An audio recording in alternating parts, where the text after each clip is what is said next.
Hey, it's Matt Pinfield. Really excited about the 90s cruise. And right now I'm with Robin Wilson of the Gin Blossoms. Robin, it's so good to see you, man. How you doing?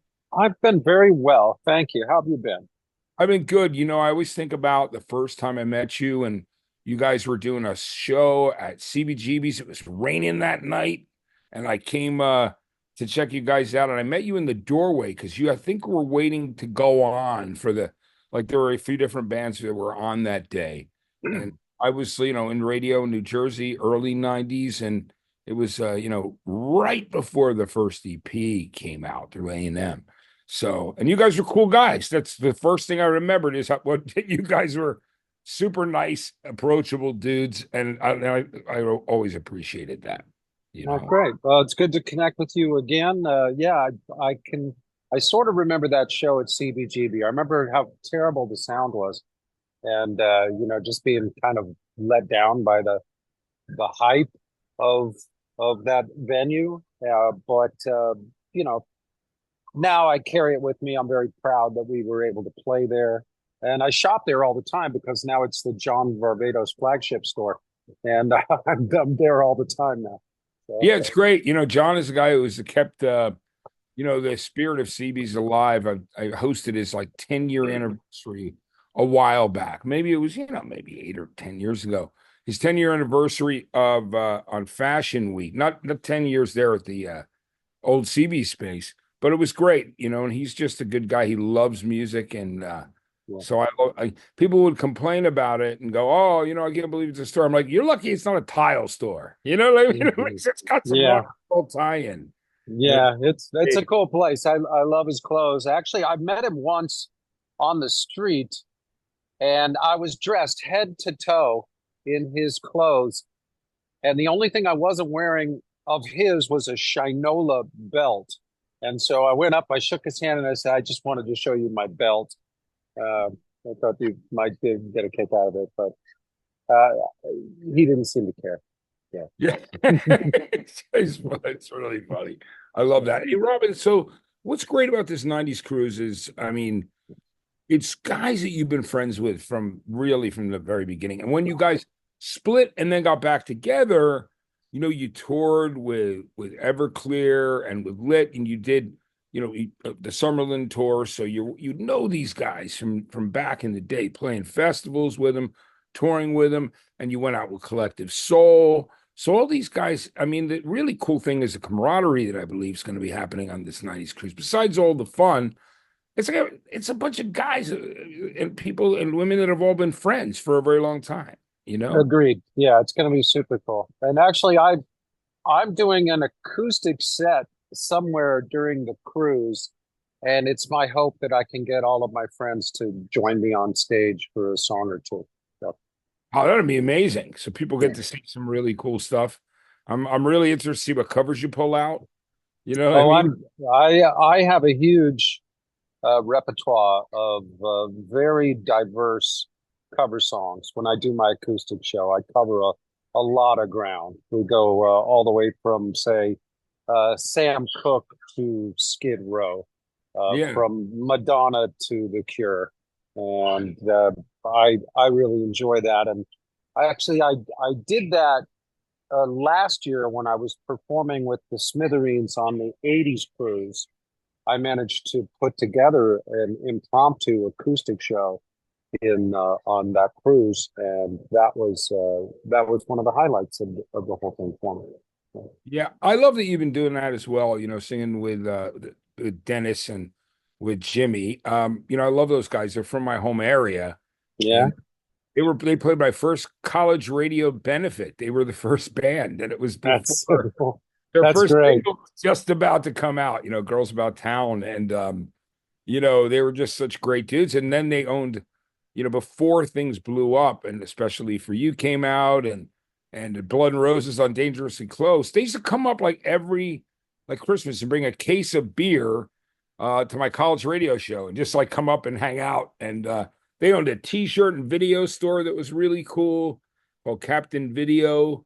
That my friend ended up buying off of them because they got busy, and things took off.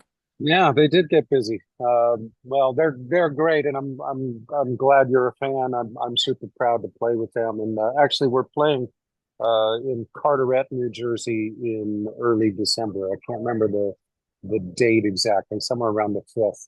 That's But amazing we'll because be that's playing their our hometown. hometown. Yeah, Yeah. yeah. So this will be the third year in a row that we played at the new Carteret Performing Arts Center. And yeah, it's great to represent the Smithereens in their hometown.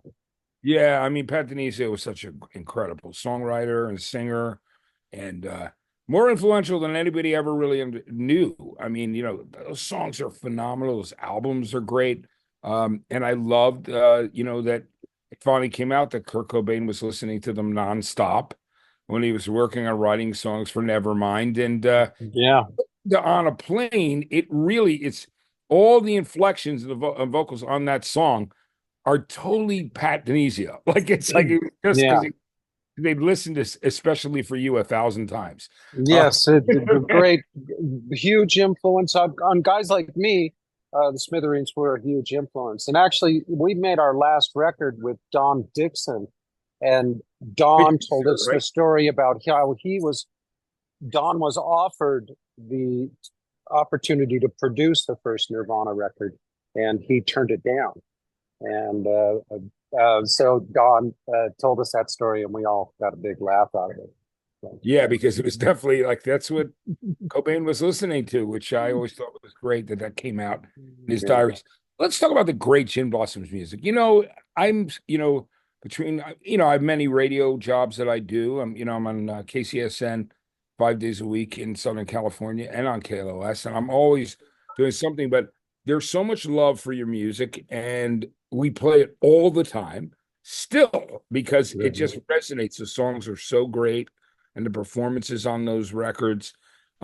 Is Speaking of because we're doing this great '90s cruise with all our friends, it's gonna be amazing. Is it fun when you seen like I've seen your songs and the band referenced in like TV shows and movies where people are having a conversation like which one's better until I hear from you or fall you down like yeah, tell yeah. me That's about great. when you I saw love that. do you Yeah. remember What's that? Go do ahead. you remember? Do you remember that thing on the shows, like when people were Um, always going into it? yeah, there'll be sometimes it's kind of random. Like you'll see Topher Grace in a movie wearing a Jim Blossoms t-shirt, or but the big one a few years back was when we were referenced in Ted Lasso, and that got us a lot of press and whatnot. But it's nice to be a part of the conversation, a small part of the big rock and roll story, and it's especially nice that when we're mentioned, we're not the butt of a joke. Uh, because some of my friends and my peers get referenced from time to time in TV shows like Futurama or Rick and Morty or whatever, and they're friends of mine in bands I've toured with, but they're they're kind of the butt of a joke, and I'm just so grateful that we managed to escape that, and we've been able to maintain some level of credibility. It's actually it's a huge point of pride for me that we've actually gone down as like a credible rock band from our generation. You have, and I mean, people love those songs. I still love those songs. You know what I mean? And all 6 records. There's great stuff on every album. You know, You know, we did okay. We're doing all right. yeah. You know. It's good, Robin, too. I mean, and I think what's really great, honestly, about the lineup there, and you're friends with everybody. I know you know a lot of the people on the shows. Everybody looks good. Everybody sounds good. It's like, Yeah. it's not like all of a sudden it's been this many years and they're like, oh my God. Everybody's really still got this ability to perform great and with that passion. And I think that's one of the exciting things about it. You know what I Yeah. mean? Absolutely. Especially the guys in lit. Those right. Okay. I'll never I'll never be in a band as sexy as lit. Uh, But that's okay. It's like now I think you're looking really good, to be honest with you. Hey, I know it's your first cruise, right? Or no, you did the 80s cruise too.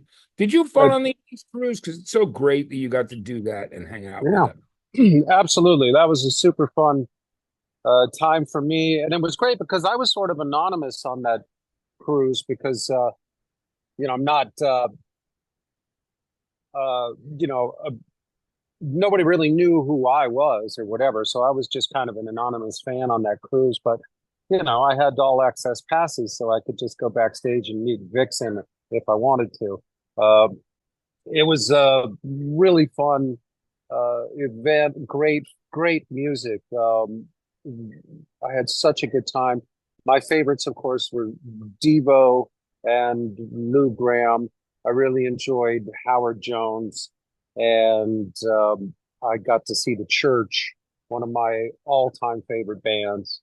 And then there were a couple shows out by the pool that were really great. Tone Loc just blew the roof off the joint, and uh, then Living Color, great set from them. And I really enjoyed myself. I just got a lot of exercise. I was very social, just hanging out in the hot tub, and just tried to live somewhat healthy, but uh, made a point to party at night and see all my favorite bands. It was really cool. That's a great thing. Let's go through some of the bands on the bill and your history with them. So Okay. Lit, you played with, I mean, early on and later as well, and you played with Everclear and the guys.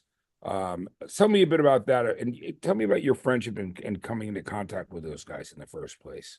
Well, with Lit, I first encountered them when in the short period of time when Jim Blossoms weren't together. I was in another band called Gas Giants, and we had powerful management and a pretty good agent, and so we were able to. In 1999, we opened for a number of prominent acts, and that was such a weird time for music. It was hard to find rock bands that were actually making any waves on the radio or selling records, but we managed to get on the bill with Lit, and so I did 8 shows with them back in '99.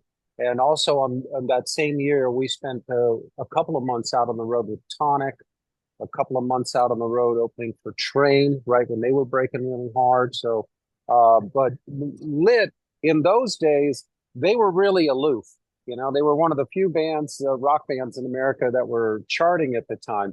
And I made a few attempts to sort of get into their dressing room and hang around with those guys, but they didn't really want anything to do with me. And I told them about this last year when I saw them at Hootie Fest down in Mexico. And I'm like, do you guys even remember when I was opening for you back in '99? And none of them could remember. And I was like, yeah, you guys were really stuck up. You wouldn't give me the time of day. And they were just like, what, really? And so we all had a good laugh. And, uh, having toured with them again a few times since then, they're some of the most fun guys that you can be out on the road with. They're a lot of fun, true rock and roll spirits, and I'm glad we've been able to like build up a friendship. I don't see them very often, and I guess I'm not in their immediate circle of friends, but anytime they're around, and the same with Everclear. If if we do a festival and Everclear or Lit or on the bill, the first thing I do when I get there is go straight to their dressing room and just say hello and show some respect and just try to maintain that friendship and that relationship. So um, Lit, yes, indeed, I'll be expecting to have some fun with Lit, and then of course Everclear as well. Art is he's such a great band leader and he's a great talent, and I have a tremendous amount of respect for him. Um, and he's gotten he's a little more relaxed than he was the first few times we've toured with him. So you know, I imagine we'll have a few chuckles here and there. Yeah, But Collective Soul too. You Collective Soul, you tour with Ed and the guys. those are among my collective are among my favorite people to tour with, and some of the best friends I have in this business. So them especially, I love Ed, Dean, and Will, the whole band. I have a great time whenever I'm around Collective Soul. And Ed and I have a great rapport where anytime we see each other, we can just pick up right where we left off. And he's also a great band leader that I have a lot of respect for and enjoy being around. And then perhaps the closest friends I have on the boat are going to be Fastball.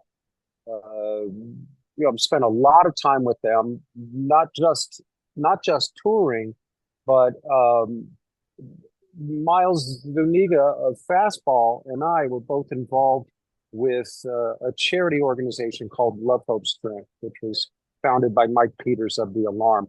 And so Miles Zuniga and I have been all over the world together, like climbing mountains.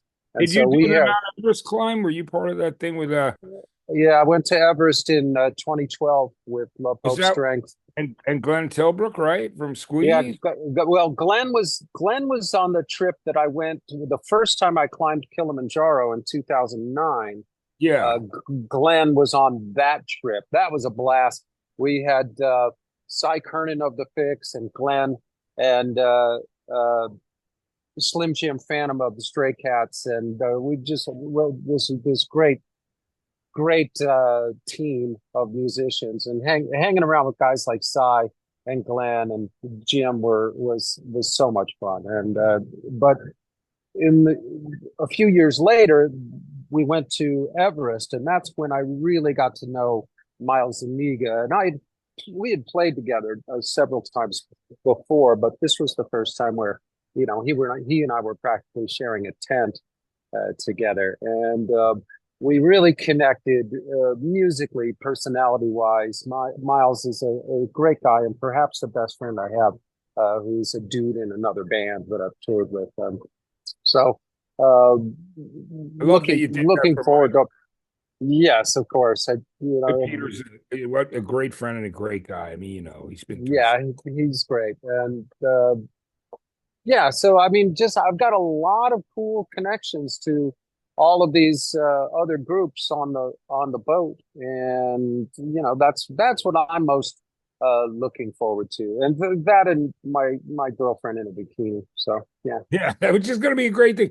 Tell me about so since you've already done a cruise and you've worked with these guys, and what a great organization they are. What are some of your favorite things to do when you're on the cruise? I mean, you said you got some good exercise. You go to the gym there. Did you run around or walk around the outside of the boat? What kind of things? Yeah, mostly, yeah.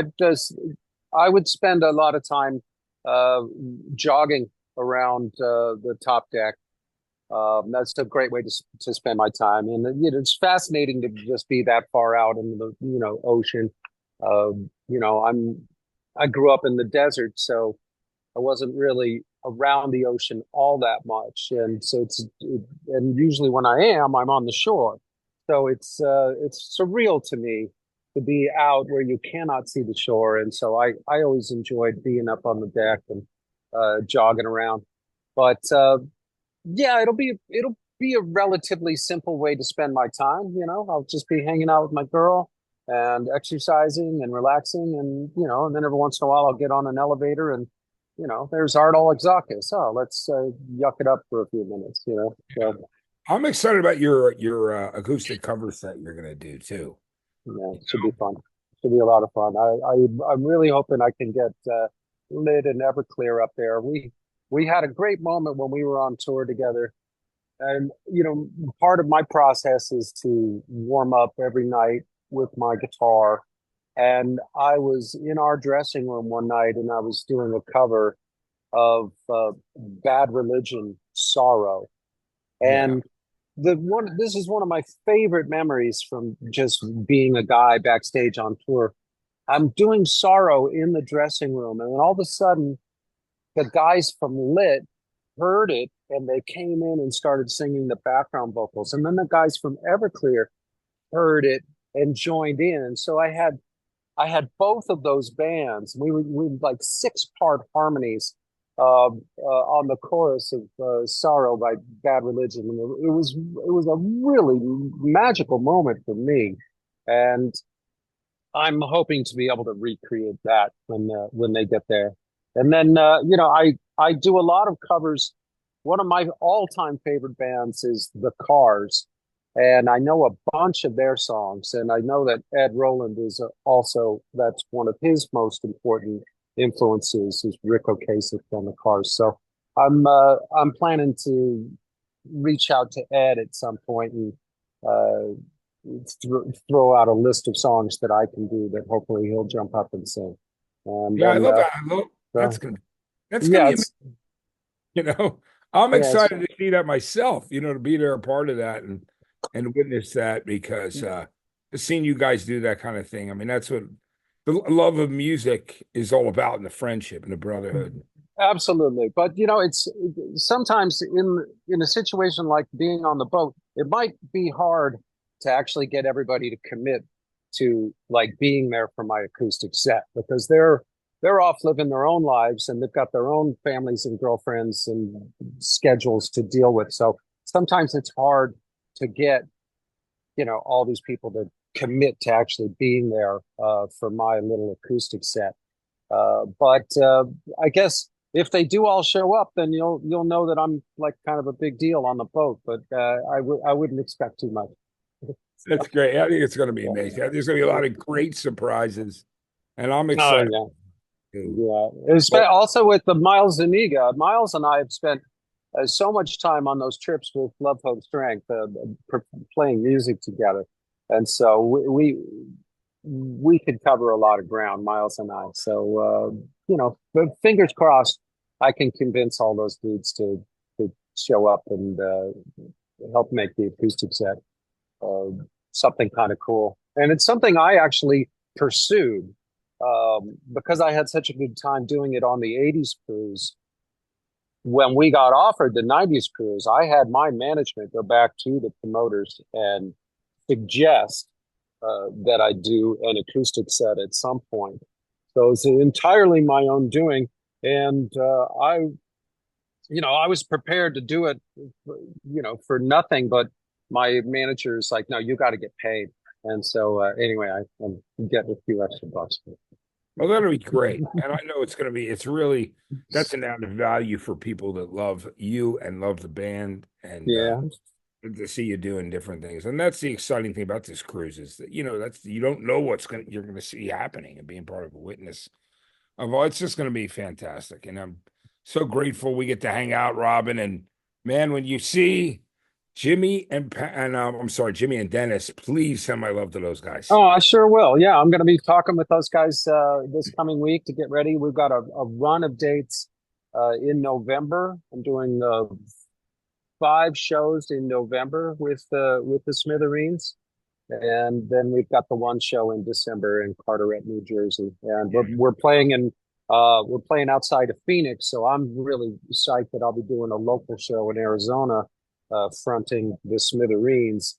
One of my all-time favorite bands, and a band I personally have a lot of history with, and they were a huge influence on me. And I remember being at their shows back in the '80s, before I was ever even in a band, and looking up and thinking, "Oh, I'm going to get a Rickenbacker one day. I want to play one of those."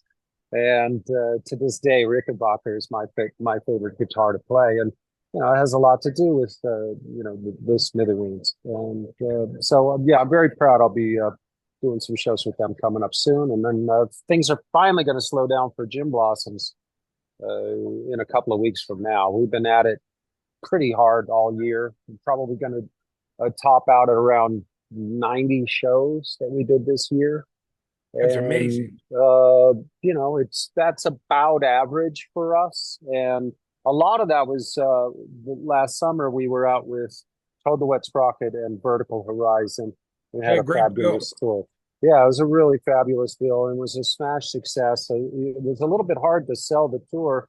We didn't book a lot of major markets Um, but it was such a smash success that we're actually talking about going out next year and doing it again in a lot of the markets that we missed.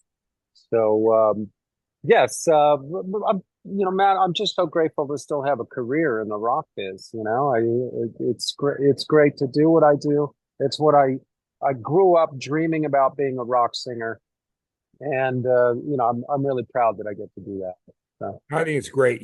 I can say the same thing. I'm so grateful to still be doing what I do, and yeah, working in rock and music, and in radio, and just doing that after all these years. Because I never lost my passion ever yeah, for it. yeah, It's it's uh, cool. it's great, and that whole period in the '90s, there was a lot of great music coming out all the time. It was an exciting time. I mean, I still look back at the '80s as like a more a greater era of rock and roll. For me, rock and roll seemed to have absolutely reached a peak probably somewhere around '86 or '87. Um, but uh, but everything that was happening in the '80s gave birth to what we ended up doing in the '90s, Yes. and what was happening in the '80s um, led to that radio revolution where alternative music sort of took over. And in through most of the '80s, if you wanted to hear alternative music on the radio, it was probably on AM. And then eventually, all those college DJs got jobs at real radio stations, and they were, I think that was one of maybe the breaking point, the tipping point. When Nirvana finally, when that record came out, there was a whole generation of people in radio that had come up in the '80s and were ready to sort of make that change. Yeah, like And myself, completely. yeah, It's amazing when you think about it. mhm, That whole revolution probably had a lot to do with me getting on television as well. So yeah. it was a big part of that. But it's amazing that you mentioned that because I was definitely one of those guys. Those festivals were great that you guys had out there. I mean, you Yeah, were so you were so close, you yeah. know? Arizona was a great place for music and alternative music, and it was a breeding ground for that culture in the '80s. And yeah, it was a good place to be. It was a great place to start a band in the late '80s. Tempe was just a perfect spot to be. Yeah. To come up, and it was a nurturing environment, lots of clubs, lots of kids, college kids, and um, yeah, it was good. We're very lucky to have come up where and when we did, and to have been a part of, as I say, a small part of the big rock and roll story. Yeah, it's amazing. You ever go over to Tempe Marketplace? I've Oh, been yeah, well, yeah. I've been there many, many times. Sure. I had a girlfriend for a little while in Chandler. Oh, all right. That's where I So stay when I'm in Arizona now. I stay in Chandler with my best friend, and I've got a room at his house. It's all his kids moved out. I've got a room at his place, and I'll be staying there tomorrow. And but mostly, when I'm not on the road, I'm at home. Now I live on Long Island in New York because that's where my what part? kid Where do you is. live? So Where is it? it's a town called Valley Stream. Oh, I know it well Uh, because I'm from Jersey, yeah, so yeah, I was at and one of the first for like when there were only like 14 commercial alternative stations. We were in Asbury Park. You know, yeah, yeah. And so that's where I ended up there because you probably remember my ex-wife Jenna Rossitano. That's her yeah, hometown. Jenna worked at MTV for right. Yes. good 15 years in the early days of MTV, and anyway, I ended up in Valley Stream, New York, which is so different from Arizona, but I've gotten used to it. I'm hanging in there. Well, the good news is you're going to be on a cruise beating in some of that winter in January out of Long Yeah, Island, which was I think I always loved leaving in New Jersey and New York City and the New York area in the winter when I could. So yes, this is indeed. time. But listen, Robin, I'm so happy to see you. Yeah, when that Ted Lasso moment happened, that made me so happy because I love the show. Yeah, And I yeah, just thought that it was so cool that he wrote that into the script. yeah. It's really sweet. Yeah, yeah. Great connection. Really And I cool. haven't run into him in a while. Last time I ran into him, we were on a flight together. But next time I see him, I'm going to mention it to him, because I Cool. thought that was cool. And the soundtrack to that show was great. You had the Yeah. gym in there, all this stuff that was really cool. I thought it was awesome. Hmm. But listen, Robin, I look forward to seeing you on the cruise. It's going to be amazing. 90s cruise. We're all hanging out, all friends, having a good time, catching up, and people that love music that are going to come and, grab cabins and hang out with us and see some great music. So I'm looking forward to the experience, and I can't wait to reconnect with you there. You Yeah. know? Thanks a lot, Matt. I appreciate your time, and it's great to see you again. I look forward to the cruise. Peace and love, and we'll see you out there. Yeah, we'll see you there, Robin. Sounds All right. fantastic. Cheers. Take it easy. 90s cruise, everybody. If you haven't booked a cabin yet, if there's some left, I think you should go do it now. It's going to be an amazing time. Come join us.